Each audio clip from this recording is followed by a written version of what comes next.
मित्रद्रोह का फल पंचतंत्र। दो मित्र धर्मबुद्धि और पापबुद्धि हिम्मतनगर में रहते थे। एक बार पापबुद्धि के मन में एक विचार आया कि क्यों न मैं मित्र धर्मबुद्धि के साथ दूसरे देश जाकर धनोपार्जन करूं। बाद में किसी न किसी युक्ति से उसका सारा धन ठग हड़प कर सुख चैन से पूरी जिंदगी जीऊंगा।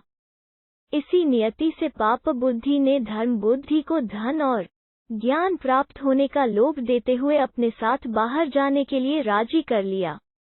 शुभ मुहूर्त देखकर दोनों मित्र एक अन्य शहर के लिए रवाना हुए। जाते समय अपने साथ बहुत सा माल लेकर गए तथा मुंह मांगे दामों पर बेचकर खूब धनोपार्जन किया। अंततः प्रसन्न मन से गांव की तरफ लौट गए।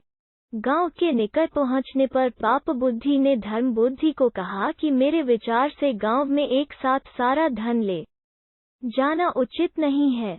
कुछ लोगों को हमसे ईर्ष्या होने लगेगी तो कुछ लोग कर्ज के रूप में पैसा मांगने लगेंगे। संभव है कि कोई चोर ही इसे चुरा ले। मेरे विचार से कुछ धन हमें जंगल में ही किसी सुरक्षित स्थान पर गाड़ देनी चाहिए, अन्यथा सारा धन देखकर सन्यासी व महात्माओं का मन भी डोल जाता है। सीधे साधे धर्मबुद्धि ने पुनः पापबुद्धि के विचार में अपनी सहमति जताई। वहीं किसी सुरक्षित स्थान पर दोनों ने गड्ढे खोदकर अपना धन दबा दिया तथा घर की ओर प्रस्थान कर गए।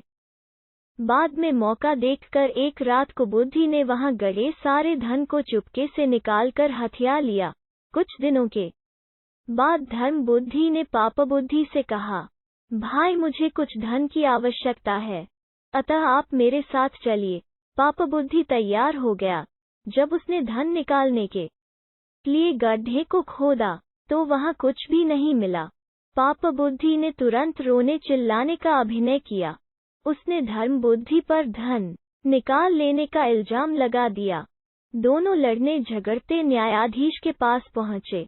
न्यायाधीश के सम्मुख दोनों ने अपना अपना पक्ष प्रस्तुत किया।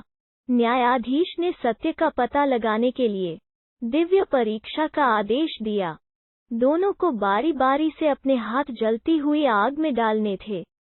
पापबुद्धि ने इसका विरोध किया। उसने कहा कि वन देवता गवाही देंगे। न्यायाधीश ने यह मान लिया। पापबुद्धि ने अपने बाप को एक सूखे हुए पेड़ के खोखले में बैठा दिया। न्यायाधीश ने पूछा तो आवाज आई कि चोरी धर्मबुद्धि ने की है। तभी धर्मबुद्धि ने पेड़ के नीचे आग लगा दी। पेड़ जलने लगा और उसके साथ ही पापबुद्धि का बाप भी। वो बुरी तरह रोने चिल्लाने लगा। थोड़ी देर में पापबुद्धि का पिता आग से झुलसा हुआ उस वृक्ष की जड़ में से निकला। उसने वनदेवता की साक्षी का सच्चा भेद प्रकट कर दिया। न्यायाधीश ने पापबुद्धि को मौत की सजा दी और धर्मबुद्धि को उसका पूरा धन दिलवाया। सीख: मनुष्य का यह धर्म है कि वो उपाय की चिंता के साथ अपाय की भी चिंता करे।